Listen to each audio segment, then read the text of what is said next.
You have spent too much time waiting for somebody else to tell you that you are good enough.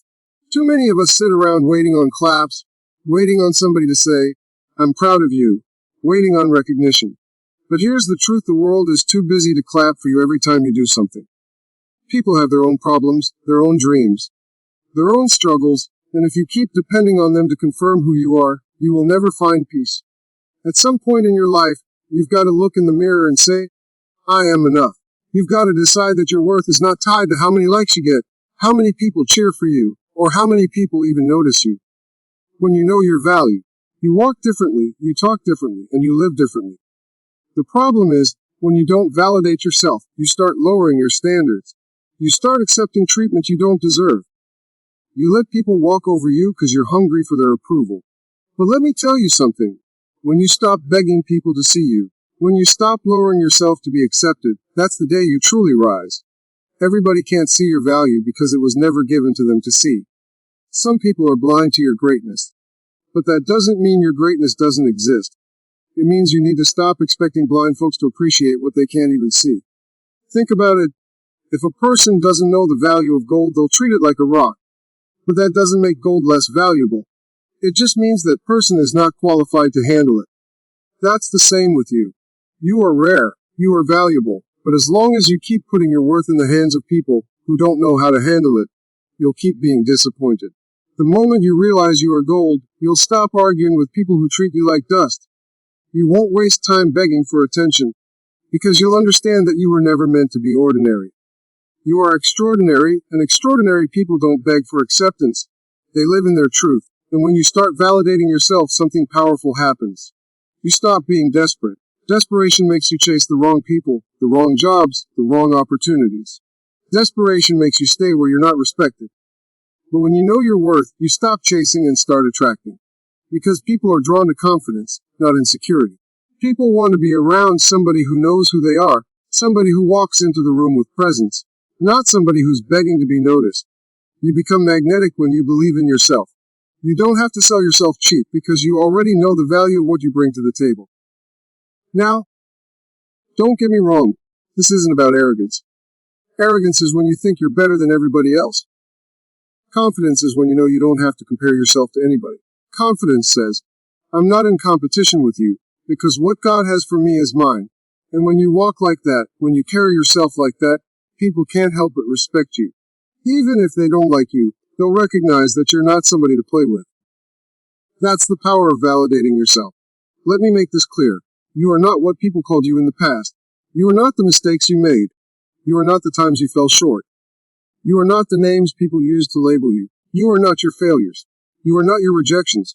You are not your setbacks. You are not your scars. All of that was part of your journey, but it does not define your value. Your value comes from the fact that you are still here. Your value comes from the fact that you've survived things that should have broken you. Your value comes from the fact that you are still standing, still breathing, still fighting, still dreaming.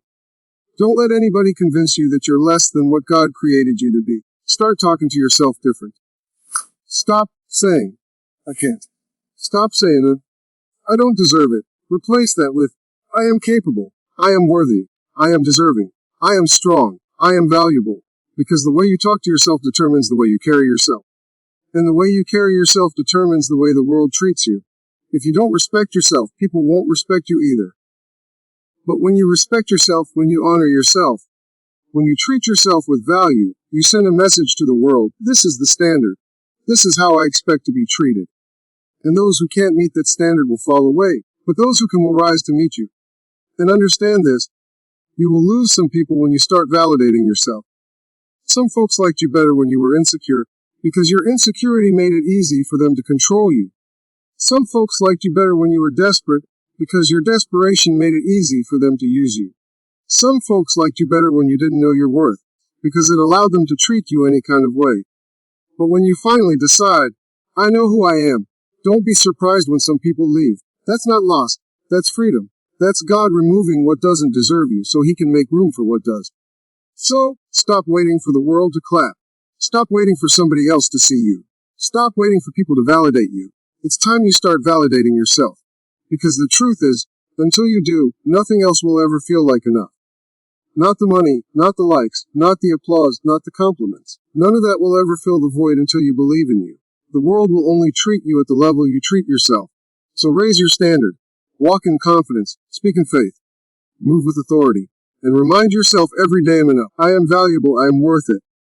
If you really want to change your life, if you truly want to experience success, you've got to start investing in your own growth. You can't expect to stay the same, doing the same things you've always done, and suddenly wake up to a new reality. Growth requires intention. Growth requires sacrifice. Growth requires focus. Too many people want success without the price tag. They want elevation without education, prosperity without preparation, blessings without discipline. But life doesn't work like that. Whatever level you want to reach, you've got to pay the price in growth before you get there. Let's start with mental growth. Your mind is the control center of your life. Whatever you think about consistently is what you move toward. If you constantly think about failure, fear, and negativity, that's exactly the kind of life you will attract. But when you decide to stretch your mind, to read books that challenge you, to listen to people who inspire you, to feed your brain with knowledge that elevates you, everything changes. You can't be lazy with your thoughts and expect a powerful life. You've got to sharpen your mind every day. Instead of wasting hours scrolling through social media, comparing yourself to others, take some time to invest in yourself. Listen to a podcast that teaches you something. Read about finances, business, personal development. Learn a new skill that makes you more valuable. Because when you grow mentally, opportunities show up that you never even knew existed. Your mental diet is just as important as your physical diet. If you eat junk food all day, your body breaks down. If you consume junk thoughts all day, your life breaks down. Start paying attention to what you allow into your head. Stop entertaining conversations that only bring negativity. Stop watching things that kill your spirit. Stop surrounding yourself with people who drain your energy. Protect your mental space because it's the soil where your future is planted. If you don't protect it, weeds will grow, and weeds choke the harvest. Every single day, ask yourself, what did I do today to grow my mind? If the answer is nothing, you're falling behind. Now let's talk about spiritual growth. You can't live your best life if your spirit is empty. Money and success will not give you peace if you have no connection to God. Spiritual growth gives you the foundation to stand strong when life gets tough. Because life will get tough. Challenges will come. People will disappoint you. Doors will close in your face. And if you don't have spiritual strength, those moments will crush you. But when you are rooted in faith, when you know deep down that God has a plan for you, you don't fall apart when things go wrong. You trust the process. You keep moving. You believe that every setback is a setup for something greater. Spiritual growth doesn't just happen by accident. You've got to make time for it. You've got to pray, meditate, reflect, and spend time with your Creator. You've got to feed your soul with positivity, with gratitude, with truth. Too many people run to God only when they're in trouble. But spiritual growth means staying connected daily, not just when you're desperate. It means waking up and saying, "Thank you, Lord, for another chance. Thank you for life, for breath, for opportunity." That kind of gratitude builds a foundation that no storm can shake. When you grow spiritually, you stop comparing yourself to other people because you realize your journey is unique. You stop doubting your future because you know who holds it. You stop seeking approval because you already know you are divinely approved. Spiritual growth gives you peace in chaos and strength in weakness.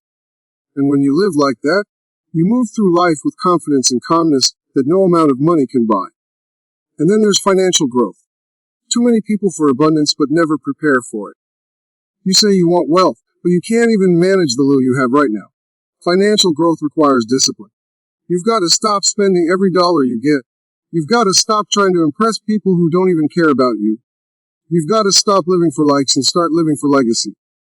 Every time you get paid, ask yourself, am I building a future or just buying temporary pleasure? Success doesn't come to those who waste. It comes to those who invest. Financial growth starts with educating yourself. Learn about saving. Learn about investing. Learn about creating multiple streams of income. Don't depend on one paycheck. Find ways to build something for yourself. It might start small, maybe a side hustle, maybe an idea that grows into a business. But understand this wealth is not built overnight, it's built with discipline over time. And financial freedom isn't just about you. It's about your family, your children, and the generations coming after you. Don't just think about how you can survive today. Think about how you can build something that lasts beyond you. That's real value. But financial growth also requires a shift in mindset. Too many people believe money is evil. Money is not evil. Greed is evil. Money is just a tool. It's what you do with it that matters. If you're broke, you can't help many people. But if you grow financially, you can bless your family, support your community, and give back in powerful ways. Stop being afraid to want more. Stop thinking that success is for other people. Success is for anybody willing to discipline themselves, put in the work, and invest in their growth. Mental growth, spiritual growth, financial growth. These three go together. You can't neglect one and expect your life to be complete. If you're mentally strong but spiritually empty, you'll lack peace. If you're financially wealthy but mentally weak, you'll make foolish decisions that destroy what you build. If you're spiritually rich but financially irresponsible, you'll struggle unnecessarily when you don't have to. Growth in every area makes you balanced. And when you're balanced, you become unstoppable. Here's the truth: nobody is coming to save you. Nobody is going to hand you success. If you want to elevate, you've got to be the one to make the decision to grow. Don't wait until it's convenient. Don't wait until you're comfortable. Growth doesn't happen in comfort zones. Growth happens when you stretch yourself, when you challenge yourself, when you invest in yourself even when it's hard. That book you keep saying you'll read, pick it up. That skill you keep saying you'll learn, start today. That budget you keep avoiding, create it. That prayer life you've been neglecting, build it now. Because every day you delay is another day wasted, another day you could have been further ahead. It's time to stop wishing for a better life and start growing into one. You don't get what you wish for. You get what you work for, what you prepare for, what you grow into. So ask yourself, are you really investing in your growth? Or are you just going through life on autopilot? Because the future belongs to those who are willing to grow. One of the biggest reasons people never reach their full potential is not because they don't have talent, not because they don't have opportunity, but because they're distracted. Distractions are dream killers. Distractions steal your time, your energy, your focus, and before you know it, years have passed and you're still standing in the same place. The truth is, God put a purpose inside you. He gave you gifts, He gave you dreams, He gave you abilities that nobody else has. But if you keep letting distractions pull you away from it, you'll never live the life you were created to live. We live in a world full of distractions. Social media is a distraction. Negative people are a distraction. Fear is a distraction. Doubt is a distraction. Comparing yourself to other people is a distraction. Some of you are so busy scrolling through everybody else's life that you're not even living your own. You spend hours looking at what they have, what they're doing, how they look, how much they've achieved, and all the while your own life is passing you by. Every minute you waste being distracted is a minute you could have invested in your own purpose. You'll never fulfill your calling if you're busy watching somebody else walk in theirs. You've got to make a decision to eliminate distractions if you're serious about your future. That means cutting off people who don't add value to your life. That means saying no to opportunities that don't align with your purpose. That means creating discipline with your time. You can't keep saying yes to everything and everyone. Every advice to something meaningless is a no to something that matters. If you want to step into the life God has for you, you've got to get serious about your focus. Focus is powerful. Focus is the difference between winning and losing. Focus is the difference between average and great. Focus is the difference between staying stuck and breaking through. Think about it. A magnifying glass can take the power of the sun and set a piece of paper on fire, but only if it's focused. The sun shines on that paper every day, but it doesn't burn until the energy is concentrated. That's your life. You've got all this potential, all this energy, all this ability, but until you focus it, it's just scattered light. When you focus, you become unstoppable. Your God-given purpose requires your attention. God didn't put you on this earth just to exist. He didn't create you to just pay bills, survive, and die. He put something in you that this world needs. But if you're distracted, you'll miss it.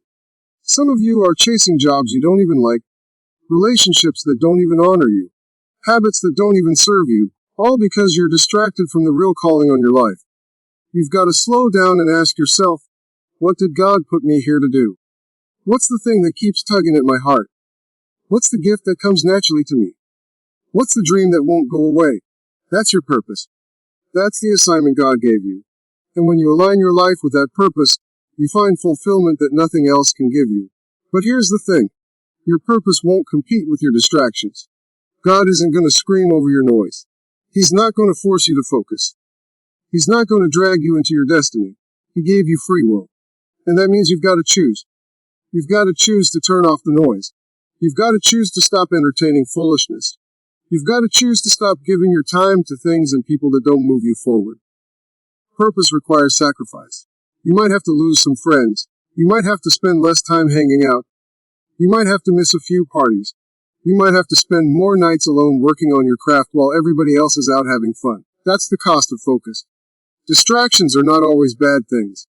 Sometimes they're good things that aren't for you. Not every opportunity is your opportunity. Not every open door is meant for you to walk through. The enemy doesn't just distract you with failure. He distracts you with options. He distracts you with business.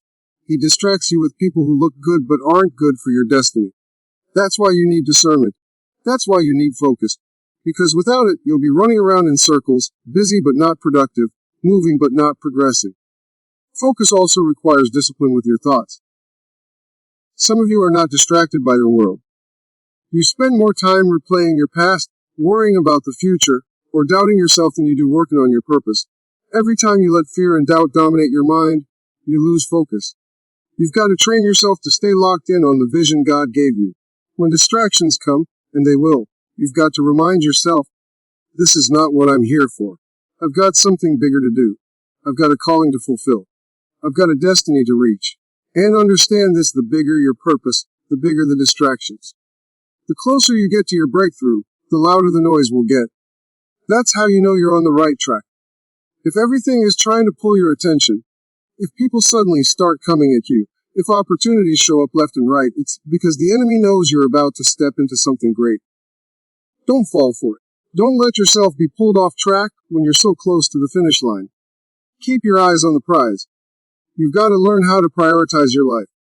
If it doesn't align with your purpose, it doesn't deserve your time. If it doesn't feed your spirit, your growth, or your vision, it's a distraction. Start asking yourself before you do anything, does this move me closer to my purpose, or does it pull me away? If it pulls you away, let it go, because your time is the most valuable resource you have, and once it's gone, you can't get it back. Don't waste it on distractions. When you eliminate distractions and focus on your God-given purpose, life opens up in ways you can't even imagine. Doors will start to open. Opportunities will start to align. People will show up to help you. Resources will find you. Because focus creates clarity and clarity attracts blessings. But it all starts with you making the decision to stop being pulled in every direction and lock in on the direction that matters.